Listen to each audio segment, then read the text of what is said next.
Welcome back to my YouTube channel. So आज हम शुरू करने जा रहे हैं टाइप्स ऑफ अकाउंट। जब भी आप 11th स्टैंडर्ड में होते हो, कॉमर्स अडॉप्ट करते हो, तो सबसे पहले जो चीज़ होती है, जो गोल्डन रूल्स ऑफ अकाउंट्स होते हैं, कि अगर आपको इन तीन चीज़ों के बारे में पता चला गया तो दैट मीन्स आपको, मतलब कि फर्स्ट स्टेप आपने कर लिया अपनी अकाउंटेंसी का। ठीक है। तो जो अकाउंट्स होता है उनके नॉर्मली तीन अकाउंट होते हैं। एक होता है नॉमिनल अकाउंट, एक होता है रियल अकाउंट, और एक होता है पर्सनल अकाउंट। नॉमिनल अकाउंट का मतलब होता है कि इसमें सारे आपके एक्सपेंसेस और इनकम्स आते हैं। जो भी एक्सपेंस एक्सपेंस का मतलब क्या होता है? खर्चा। आपने अपने बिजनेस के लिए कोई भी चीज़ खरीदी, ठीक है, तो मतलब वो आपके लिए खर्चा हो गया। आप आपके बिजनेस को कोई इनकम हो रही है, ठीक है, तो वो आपकी इनकम हो रही है, आपने कुछ पैसा कमाया तो इनकम हुई, तो वो आप क्या करोगे? क्रेडिट। ये जो डेबिट और क्रेडिट दो चीज़ें होती हैं, ठीक है। जब आप नेक्स्ट स्टेप में आओगे, जनरल एंट्रीज पास करोगे, तब आपको पता चलेगा डेबिट और क्रेडिट का क्या मतलब है। ठीक है जी। तो जब भी वो अकाउंट्स आएंगे तो आपको पता चल जाएगा कि ये नॉमिनल अकाउंट है, और नॉमिनल अकाउंट में जो भी एक्सपेंसेस, जो भी खर्चे हुए हैं, या फिर आपको आपके बिजनेस में कोई भी लॉसेस हो रहे हैं, तो वो आप सभी चीज़ों को आप क्या करोगे? डेबिट करोगे। और अगर आपको कोई इनकम हो रही है, आपको कोई प्रॉफिट, गेन का मतलब होता है प्रॉफिट होना, और अगर कोई आपको प्रॉफिट हो रहा है तो दैट मीन्स आप उसको क्या करोगे? क्रेडिट करोगे। ठीक है जी। और सेकंड हमारा रूल होता है the real account, second account. और इसमें क्या होता है कि डेबिट और क्रेडिट क्या करना है? डेबिट व्हाट कम्स इन, आपके बिजनेस में जो भी कुछ आ रहा है, चाहे आप कुछ भी खरीद रहे हो, ठीक है, तो वो सारी की सारी चीज़ें क्या होंगी? डेबिट होंगी। क्रेडिट व्हाट गोज़ आउट, तो आपके बिजनेस में से कौन सी चीज़ बाहर जा रही है, वो सारी की सारी चीज़ें क्या होंगी? क्रेडिट होंगी। ठीक है जी। नेक्स्ट है पर्सनल। पर्सनल के नाम से ही पता चलता है ये पर्सन से रिलेटेड चीज़ें हैं। Debit the receiver and credit the giver. Receiver, जो भी आपके बिजनेस में या आपके बिजनेस के बाद कोई भी चीज़ कोई भी पर्सन जो है वो रिसीव कर रहा है, कोई पर्सन रिसीव कर रहा है कोई चीज़, तो वो डेबिट होगी। और अगर कोई पर्सन दे रहा है कोई चीज़, मतलब आपके बिजनेस के अकॉर्डिंग, तो वो क्या होएगा? क्रेडिट होगा। ठीक है जी। तो आपके नॉमिनल अकाउंट, रियल अकाउंट और पर्सनल अकाउंट को आप आइडेंटिफाई कैसे करोगे कि मतलब ये तीन अकाउंट है, तो मैं इस चीज़ को क्या किस कैटेगरी में डालूँ, कि कौन से अकाउंट में डालूँ? सो नॉमिनल अकाउंट में दो चीज़ें मैंने आपको बोली हैं, क्या? एक्सपेंस और इनकम्स।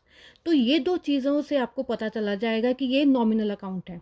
फॉर एग्जांपल, मैंने अपने एम्प्लॉय को सैलरी दी, ठीक है, मेरे बिजनेस है, लाइक आई पे सैलरी, ठीक है। तो सैलरी क्या है? एक्सपेंस है मेरे बिजनेस के लिए। मैंने जिसको सैलरी मिल रही है उसके लिए तो इनकम है। देखो, अब यहाँ पे हमेशा जब भी आप ऐसी कोई चीज़ें करोगे ना, कि सोचोगे कि एक चीज़ हो रही है, तो हमेशा वो दो अकाउंट्स को जोड़ेगी। जैसे मैंने कहा कि सैलरी दी है मैंने, ठीक है, मेरे लिए वो क्या हो गया? खर्चा हो गया, ठीक है। लेकिन किसी पर्सन को तो कुछ मिल रहा है ना। मैंने क्या कहा था? Credit the giver, sorry, debit the receiver. तो अब होगा क्या? मैंने खर्चा किया, मैंने एक्सपेंस किया, लेकिन किसी को ना किसी को वो चीज़ मिल रही है। सो पर उसको दे कौन रहा है? कौन दे रहा है? बिजनेस दे रहा है।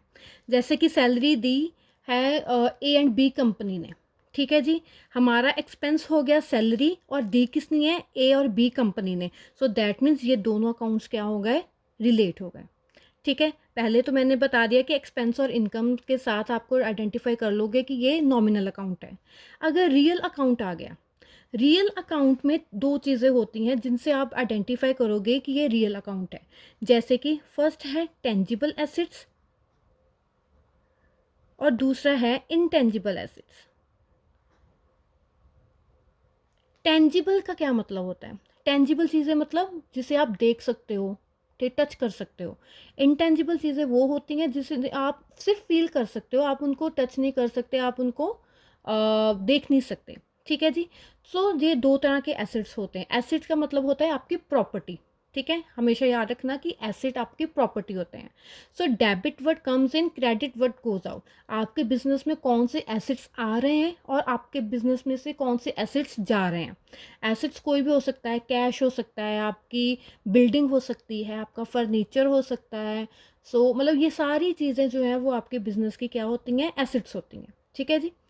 नेक्स्ट है personal account, debit the receiver and credit the giver. Okay, so इसमें जो पर्सनल अकाउंट है इसमें हमारी तीन चीज़ें आती हैं। एक होता है natural person like me you, okay, जो कोई भी आप नाम ले लो।